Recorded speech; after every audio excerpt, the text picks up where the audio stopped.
Hello, everyone, and welcome back to the Real Ethereal Show. I am Laura Boone, your host. And before we get started on today's topic, I wanted to just let you guys know or remind you guys that the Crystal Sisters, which is me and my sister Jenny Bethel, are going to be doing some really amazing crystal pop-up shops or trunk shows, if you will, in Atlanta this fall. So please go to Instagram at JL Crystal Sisters, and we are going to give you dates, what's in the shows, locations, a calendar, etc., as things come up. We also sometimes have crystals up for adoption on the Instagram account, but definitely follow us there if you want to keep up to date as to what we're up to. And we're so excited about it. We've been curating carefully some gorgeous things from all over the country and all over the world. So we're just super excited. So come on out and see us. Today, I am going to complete my library of Enneagram numbers. And this has been a labor of love, you guys. And any of you who have been following this understand my show, The Real Ethereal, understand that I have been working really hard to build libraries. So libraries of information about astrology signs, crystals, psychic work, intuition. And the Enneagram is one of my favorite topics that I believe is so important to self-development, and I want to, expose as many people as I can to this wonderful personality typing system. It's not just a typing system, though, and we're going to get into how it helps this certain number. It is a way to really give yourself self-awareness and give yourself tools to help you live a happier, healthier, less stressful life. One of my favorite resources, and there's tons of really good ones, but I really enjoy this book. It's called The Wisdom of the Enneagram. It's by Don Richard Rizzo and Russ Hudson. And this has all about the 9 types, all about when each of the types is under stress. They call it disintegrating. And also how you can integrate or become a healthier version, or your, like, what is it they say now, Jesse? Your best self. How to become your best self. How to become your best number, right? So no number is bad or wrong or not as good as the other one. All the 9 numbers form a beautiful, balanced system of all the types that we need in humanity to make it a beautiful, functioning society. Happy, joyful, and having everything that we need. So today, we are going to get to the last number, but not the least number, and that is 9, the Peacemaker. All the numbers have a nickname. 9 is the Peacemaker. So a few words that describe 9 are easygoing, self-effacing, deceptive, reassuring, agreeable, complacent. Those are just a few adjectives, but all apply. Some of those adjectives are for a more disintegrated 9. Some of those adjectives are for a very integrated 9. But if you've studied the Enneagram at all, all people and everybody and every living thing is on a continuum, right? Nothing's black or white or perfect. We are organic creatures that are living and growing and changing every single day. So as a number, a lot of the Enneagram experts, they use a kind of a 1 to 10 system, if you will, of integration at the top, 10, versus disintegration. And essentially, hopefully, as we become more wise and mature, we stay up in these upper numbers. But all of our life, as we grow, we're moving up and down this continuation from 1 to 10 of, a disintegrated version of our number to an integrated version of our number.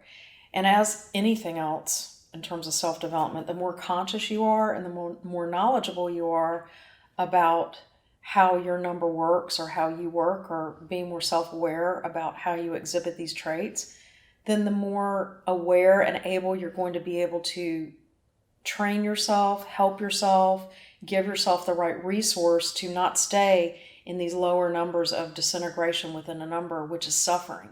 And again, every number disintegrates in a different way and looks different when it's at its most stressed. And every number, when it's at its best, exhibits the very best qualities and traits that they have to offer the world. So I always talk about the basic fear for each number, because everybody, especially when you're, and also this book that I just mentioned talks about childhood patterns. Every number has been molded, if you will. You're born with some of these propensities, but you're also molded by your environment, especially in your formative years. So as a child, the 9's basic fear is of loss, separation, and annihilation. Their basic desire would be to maintain inner stability and peace of mind. Their super ego message is you are okay as long as those around you are okay. Now, a lot of 9's, and everybody's home life is going to be different, but some similarities in 9 households would be either they are completely dominated by a controlling or domineering or abusive parent or situation, or kind of the exact opposite. They're sort of not attended to. They're sort of left alone. They're kind of invisible in the house, if you will.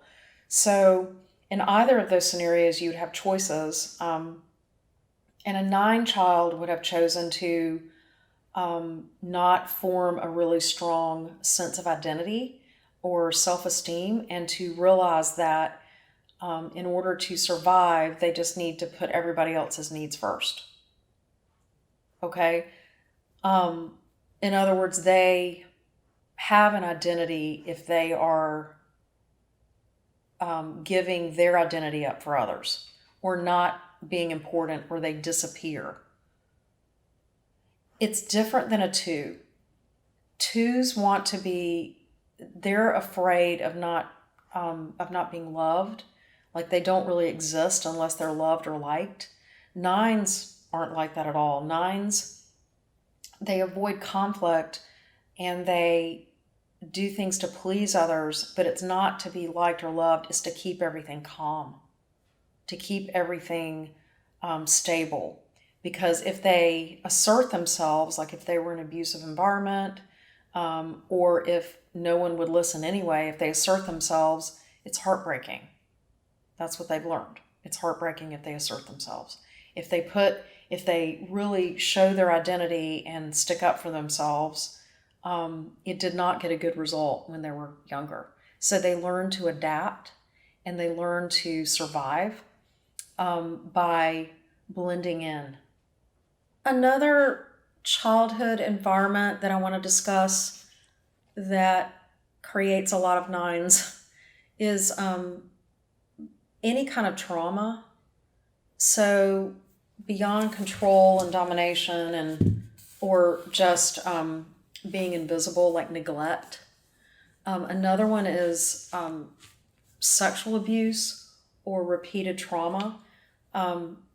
Sexual abusers are, people who have suffered sexual abuse, everybody can be a little bit different, but a big symptom or side effect of sexual abuse is disassociation. A lot of people who have experienced that, they survived by literally becoming nothing, removing themselves from their body, disassociating from the entire situation. And they learn, and that's how they survived. So they learn this coping mechanism of not really being there consciously. Extreme poverty or an extreme prolonged circumstance. That is a perfect fertile ground for a 9 to develop the skill of not being present in the moment, being in their head constantly, being in their own world constantly, so that they aren't dealing so much with the present reality that is too excruciating or intolerable to bear. It's so painful, but it's a quiet pain, right? And you just start living in your head. So a lot of nines literally, it's not fantasizing like a four. Fours live in their heads a lot, but they're making stories and drama in their heads. Nines are polar. They look similar in some ways when they're both in their heads a lot, but nines are doing it for a total different reason than fours. Fours are trying to create life and drama and energy in their fantasies. Nines are trying to tell a story that everything's okay and calm, that nothing's really happening. Do you see the difference? So, and that's getting back to their core fear, right? That they're going to be annihilated, that they're not safe. So can you imagine the one thing that when you meet a nine and get to know a nine that you would never guess in a million years is underneath all that, but common sense says it would be? Rage, repressed anger. So what's interesting about nines is that they are really full of anger and rage. And but it's so pushed down and so unconscious. There are a lot of nines that really never get to that in their lifetime, right? But if a nine really starts to heal, you're going to see a lot of rage build up and come out. Now, what happens when they're disintegrating and they're not conscious of all this rage? Nines can become very apathetic. You know how apathy can be almost just as hurtful as aggression? There no response, no concern. I don't care. I don't let things get to me. Numbing out. Completely unself-conscious. You can tell a nine is really disintegrated when they're not taking care of themselves as much, right? When they're almost not even there. That's a red flag. Also, when nines are just going along with everything and everybody, and when they start just living based on a theory or a vision or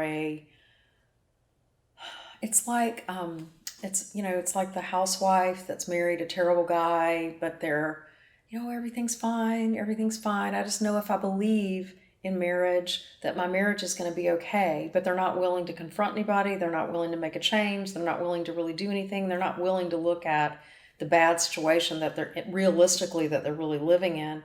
They just hold on to an ideal, hold on to a vision of what they think it should be, right? And they put everything aside and they just keep their eye on that vision. It's a way of disassociating from reality.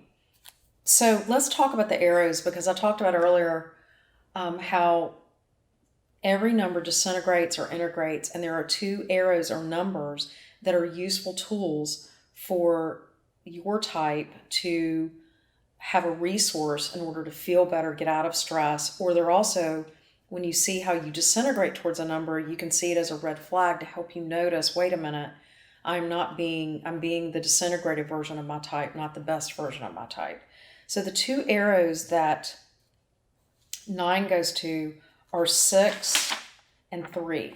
Mostly, you can disintegrate to both numbers, but mostly a 9 would disintegrate to 6, although, again, it can go both ways. But when a 9 disintegrates to 6, that anger starts bubbling up, that rage I was telling you about, and this is when they get very disintegrated. And also the paranoia. It comes up as paranoia. And they start blaming others. There's the rage. And when they start blaming others and they start being paranoid, then they start desperately making a bunch of choices to cover all the bases, like a 6, when a 6 is very disintegrated. So they start spinning all the plates, and they start kind of mindlessly trying to figure out how to make everything okay. It's like the whack-a-mole, but there's always a mole. Everything's getting out from under them, and they're trying to control everything, and their rage is bubbling up that they haven't dealt with, and so they start blaming, right? And typically, when a 9 gets to this point, they have disassociated and not dealt with something for so long, and not even been really in touch with just how long they have been suffering someone else's bad behavior or a situation that they haven't been dealing with, and it's just getting worse and worse, that it just becomes this frantic mess. A big, frantic, paranoid mess. Oh my God, I've got to save everybody. I've got to keep, the band's got to play, the band playing on in the Titanic as the ship is going down. That's a 9 at their worst, disintegrated to 6. Now, I'll just give a little bit of info on an integration to 6 with a 9. You know, an integration with a 9 going to 6 would be to get out of your fog and your disassociation of a 9 that's disintegrated. Kind of like wake up and be a part of the team.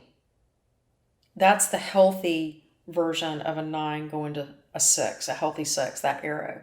Like, wait a minute, you know, this isn't, you know, I am harming my family unit, work unit, community unit by not engaging and disassociating. I need to come in here and figure out what my part is and do it.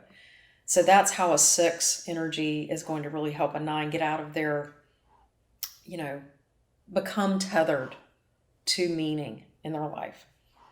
Now, the integration number for 9, and again, I think it could be integrate or disintegrate, but mostly people say it's integrating, is to 3. So 9s that integrate to 3 are, again, becoming engaged in themselves. They're starting to work on themselves. They're starting to not feel invisible. They're looking at their lives, their skills, what they want to do. They decide to pursue doing something that they want to do, whether it's a hobby or learning a new skill or, you know, whatever it is. They decide that they're going to take action around the fact that they matter, and that if they want something or they want to be something, it matters. So that is a beautiful integration towards 3. It's 3s, you know, are very much about being the best they can be. So an integrated 3 is about loving yourself enough to do the best for yourself, right? Now, 9s disintegrate into the 3 with the selfishness of a 3, or a blaming others of a 3, or everything's on me, I do everything, or I am the good one here, and I've been the good one for a really long time, and, you know, woe is me. You owe me, right? And again, both of these disintegrated points come after, typically in 9 fashion, something has just languished for a long period of time. Nobody said anything. Everything's fine. All of your issues are in your mind. You know, 9s are reluctant to tell their family there's a problem. Tell their loved one there's a problem. Speak up. Take action about anything until it literally is almost too late. And sometimes 9s are the ones that it is too late, right? You know, I like to think about numbers. You know, 9s are always, let's talk about a 9 compared to an 8 for a minute, because I like to use this analogy enough. You know, 9s are never the ones that anybody would blame for anything going wrong.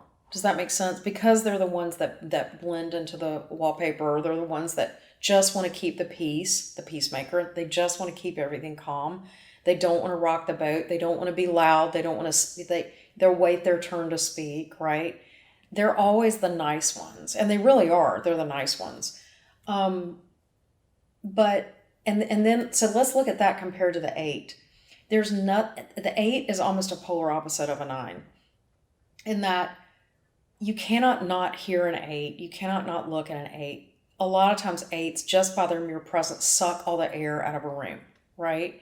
It's really, and 8s are the first people that people look at and blame for the problem, right? And a lot of times 8s are the first people that cause the problem, right? Because they're the ones that take action first, and sometimes they don't think before they take action, or they just wear all their aggression. We talk about repressed anger.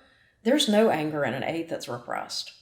ever, right? So it's very obvious when an 8 is destructive or harmful, or it's very obvious when an 8's impact is negative, right? A 9, it's not obvious that their impact is negative right away. It's not obvious that they are being aggressive. Talk about passive aggressiveness. 2s and 9s are, when they disintegrate, are the ones that are passive aggressive.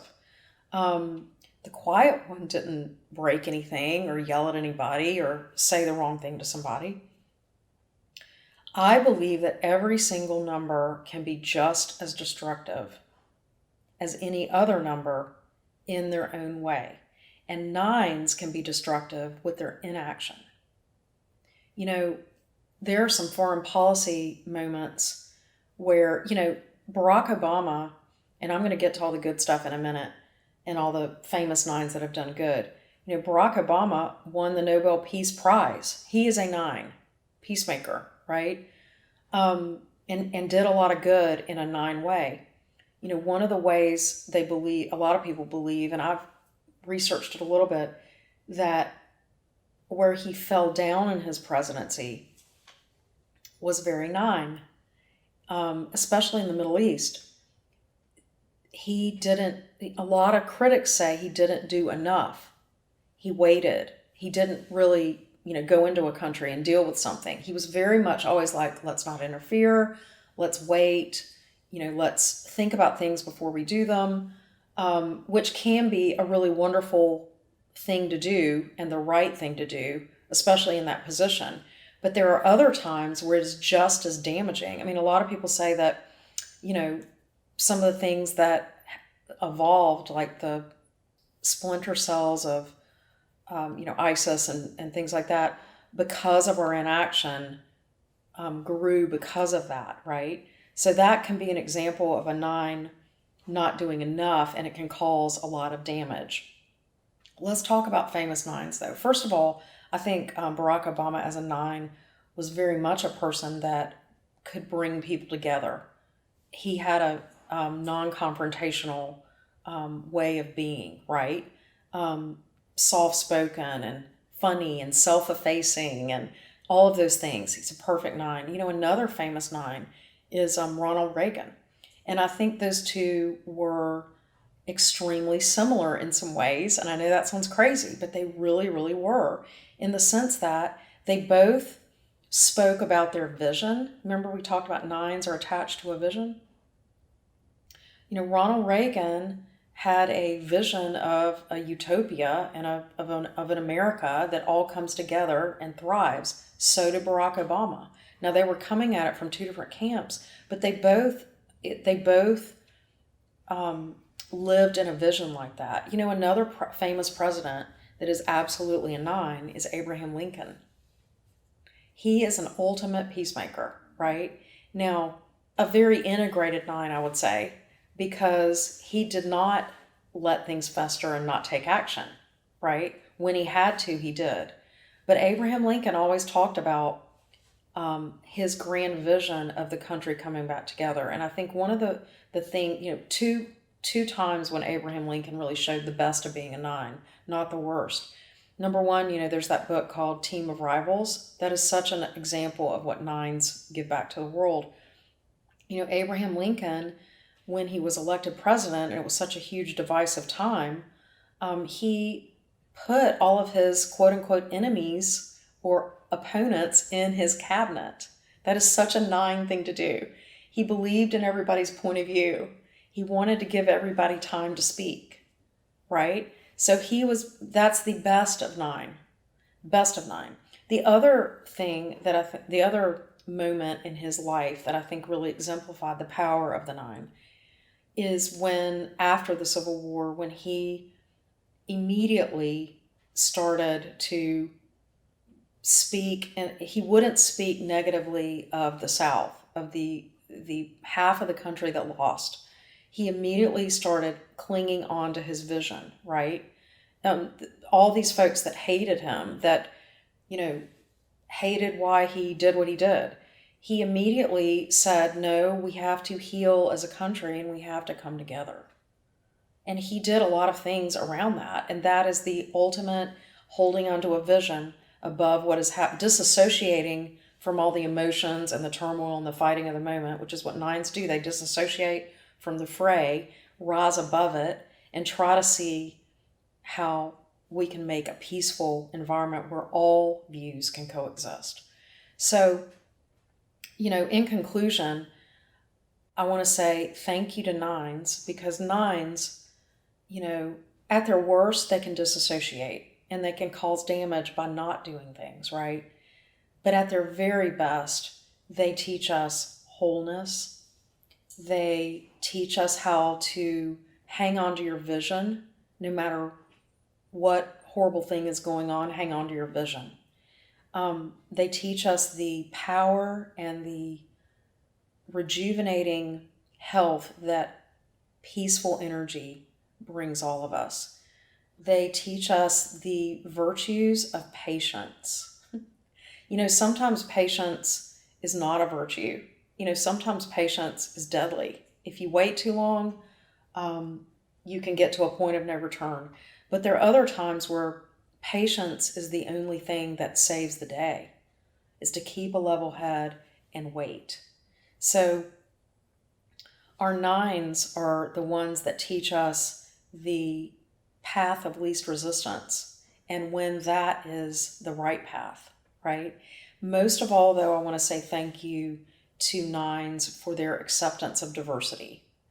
Nines accept everyone at face value, and they immediately think about the other as just as important as themselves. They see the other in themselves, which is one of, I would say it's one of the closest ways to be with God, is when you see God in everyone. You see everyone as part of God's creation. So nines live that.